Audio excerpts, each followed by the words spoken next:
So এটাকে আমি এখানে সেট করি।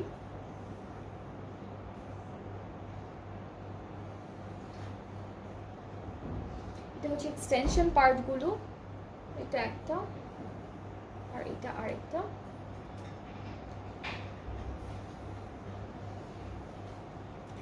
ব্যাক পার্টে দেখাই, ব্যাক পার্টে সুন্দর ছিটা ছিটা এমব্রয়ডারি ওয়ার্ক থাকবে, আর ব্যাক পার্টের মানে হচ্ছে এই সুন্দর এমব্রয়ডারি প্যানেলটা থাকবে। সো এটা হচ্ছে ফুল ব্যাক পার্টটা, এটা আমাদের ফুল ব্যাক পার্ট।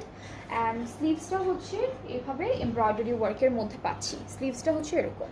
অ্যান্ড সাথে হলো প্যানেল আছে, এই প্যানেলটা নেকে বসে যাবে আমাদের ড্রেসের, এটা নেকে বসবে, এটা বর্ডারে বসবে, ফ্রন্ট আর ব্যাক ফ্রন্ট পার্টের দামান আর স্লিভসের বর্ডারে বসবে এই প্যানেলটি। অ্যান্ড আমরা হচ্ছে এটা হচ্ছে শিফন দুপাট্টা পাচ্ছি চুনরি প্রিন্টের শিফন দুপাট্টা, ট্রাউজারটা এক কালার ক্যাম্ব্রিকের উপরে। অ্যান্ড এই সুন্দর ড্রেসটার প্রাইসটা হচ্ছে মাত্র ৬,৫০০